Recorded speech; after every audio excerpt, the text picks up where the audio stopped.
இதாவது என்னடா நம்ம எவ்வளவு பெரிய ஆளு, நம்மள போய் இந்த சின்ன விட இந்த குழந்தை நம்மள போய் விளையாட கூப்பிடுதுன்னு சொல்லி தவிர்க்க முடியாம சுத்தி சுத்தி பார்த்துட்டு போய் விளையாண்ட பிறகு முடிஞ்ச பிறகு அவர் சொல்றாரு, அவங்க அம்மாவிட்ட போய் சொல்லு, நான் லியோ டால்ஸ்டாய்னா அவங்க அம்மாவுக்கு அவங்க ரஷ்யாவில் அவர் தெரியாதவர்களே இல்லை, அதனால அவங்க அம்மாவுக்கு அதை பெருமையா எடுத்துவான்னு சொல்லிட்டு உங்க அம்மாவிட்ட போய் சொல்லு, நான் லியோ டால்ஸ்டாயோட விளையாண்டேன் அப்படின்னு போய் சொல்லு அப்படின்னு சொல்லி அவர் சொல்றாரு.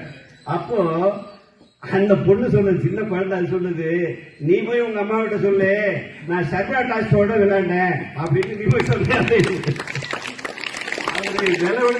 அவருடைய கர்வமே போயிட்டதுன்றார். அவர் நூல்ல எழுதுறார், நான் பெரிய எழுத்தாளர், நான் பெரிய கௌரவன், அப்படி இப்படி எல்லாம் நான் நினைச்சிட்டு இருந்தேன், ஒரு சின்ன பொண்ணு எனக்கு அறிவுரை சொல்லிவிட்டது அப்படின்னு சொன்னார். அதே போல இன்னொரு இடத்துல அவர் குளிர், அப்போ எல்லாம் இப்ப இருக்கிற மாதிரி ஹீட்டர் கிடையாது, அந்த ரஷ்யாவில் எப்பவுமே குளிர் அதிகம். அந்த வீட்டுக்கார வேலைக்கார படிப்பெண் படிப்பு இவர் உட்கார்ந்துருக்காரு போர்வை போத்திக்கிட்டு, அந்த படிப்பெண் ஒரு சட்டியில நெருப்பெடுத்துருவான்னு சொல்றாரு. அந்த அம்மா கொண்டு நெருப்ப வச்சுட்டு அது போய் வேலை பார்க்குது. இவருக்கிட்ட அந்த சட்டிக்கு இவருக்கு கொஞ்சம் தூரம் இருக்கு. அப்போ அவர் என்ன சொல்ற, திரும்ப அந்த வேலைக்கார பொண்ணு கூப்பிடுறாரு, அம்மா இங்க வா, எனக்கு அந்த வெப்பம் பத்துல அந்த சட்டியை கொண்டு என் பக்கத்துல வைகின்றார். இவர் உட்கார்ந்து இருக்கிறாரு, அந்த சட்டி பக்கத்துல தான் இருக்குது, அந்த வெப்பம் பத்துல என் பக்கத்துல கொண்டாந்து வை அப்படின்னு சொல்றாரு. அந்த அம்மா சொல்லுச்சு, ஏன் நீங்க அந்த சட்டிக்கு பக்கத்துல நீங்க போய் உட்கார கூடாதா?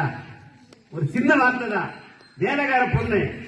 ஆனா அது சொல்லுச்சு, என்ன அங்க இருந்து நாங்க வேலை பார்த்துட்டு இருக்கிறோம், என்ன கூப்பிடுறியா, ஏன் நீ போய் அந்த சட்டி பக்கத்துல உட்காந்துட்டா உனக்கு வேணும் வைக்கிற வெப்பம் வரும்ல அப்படின்னு நம்ம சொல்ல. அப்போ அவருக்கு படுது, நம்ம என்னதான் உலகத்தை பத்தி எழுதியிருந்தாலும், என்னதான் பெரிய பேராற்றல் படைத்தவராக இருந்தாலும், சில விஷயங்கள்ல நமக்கும் அறிவு பத்தாத நிலை இருந்து கொண்டிருக்கிறது, அனுபவம் பத்தவில்லை என்கின்ற அந்த நிலை இருந்து கொண்டிருக்கிறது என்கின்ற அந்த கர்வத்தை அவர் ஒழித்ததாக எழுதுகிறார்.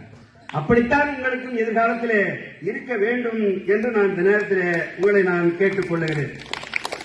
அடுத்ததாக ஐயா சொல்லும் போது சொன்னார்கள், தர்மம் இருக்க வேண்டும், உங்களுக்கு உதவக்கூடிய எண்ணம் இருக்க வேண்டும் என்று அவர்கள் சொன்னார்கள். அதுதான் ஆற்றுவார் ஆற்றல் பசியாற்றல் அப்பசியை மாற்றுவார் ஆற்றலின் பின் என்று ஒரு வள்ளுவர் ஒரு குறளை சொல்லுவார். இது ஒரு வரலாற்று நிகழ்வை நான் சொல்ல வேண்டும். சிவகங்கையை ஆண்ட சேதுபதி மன்னர்கள்